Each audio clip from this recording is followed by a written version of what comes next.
5:30. Welcome back to the Valley today. We want to go right to downtown Fargo now, and Fargo Police Chief David Todd updating us on the situation of an officer who was shot in an incident in North Fargo overnight. Incident involving a person who was engaging our police officers with gunfire in the neighborhood area northeast of Sanford Hospital. That's northeast of Sanford Hospital, approximately the 300 block of 9th Avenue North. At this time, we have a number of agencies here to support our agency as we try to bring this situation to a conclusion.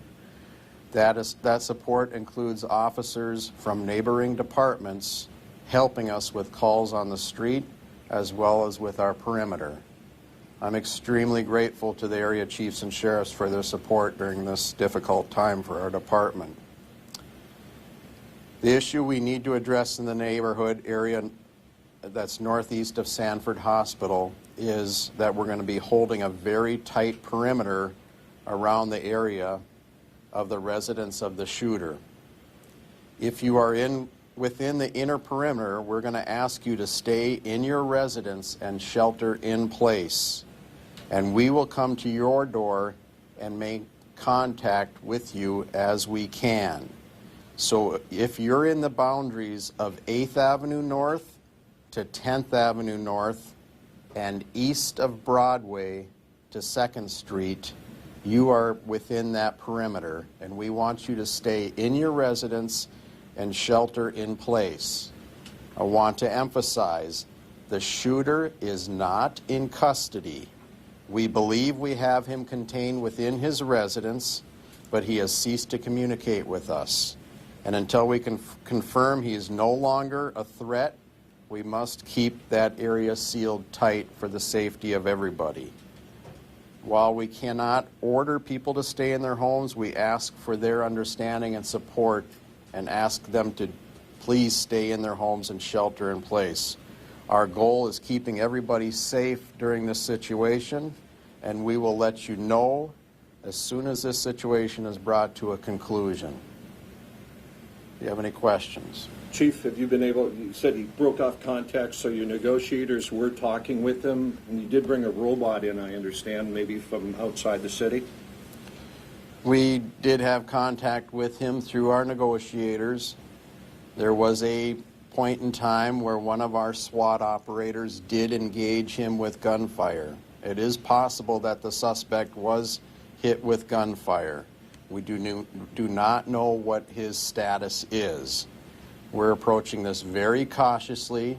I do not want to get any more of our police officers hurt, as we already have lost one officer.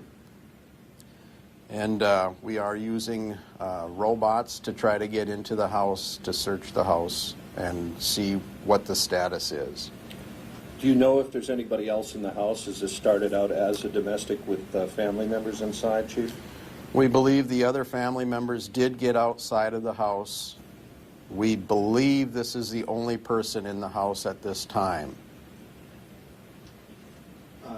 Since you guys engaged fire with him, he hasn't fired anything back?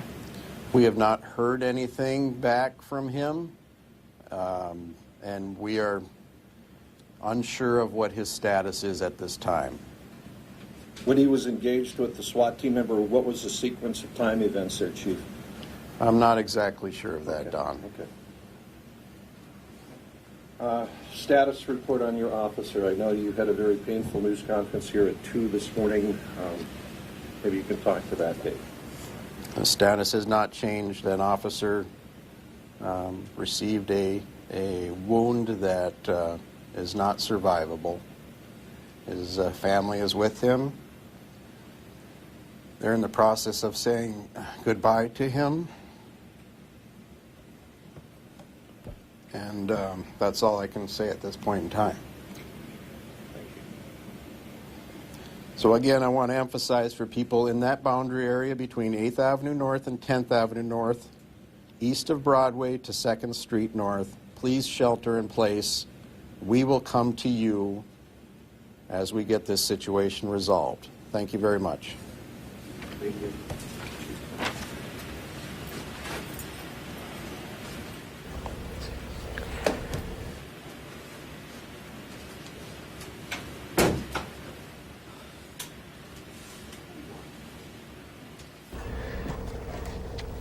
And once again, we were just hearing live there from Fargo Police Chief David Todd updating us on the situation going on in North Fargo. Maybe the biggest news out of that, the newest news out of that, is the perimeter situation.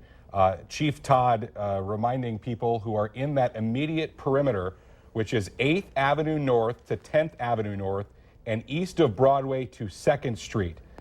They are being asked to shelter in place and stay inside their homes. Police will try to get to those homes as they can and let people know what's going on. But again, people are being asked if in that immediate perimeter around where the shooting happened to stay in their homes. Chief Todd said that at one point they did have contact with the gunman. There was at one point where a SWAT team member engaged the gunman, shot at him, but since then they have lost contact and not been able to talk with the gunman. So the shooter is not in custody. They do not have contact with him, and that's why they're asking people, just for the safety of everyone. He also said that, you know, they don't want any other officers hurt. That's why they're using the robots. Right. Also, the update, we do know that the officer that was shot, Officer Mosier, is still in the hospital, a wound that is not survivable.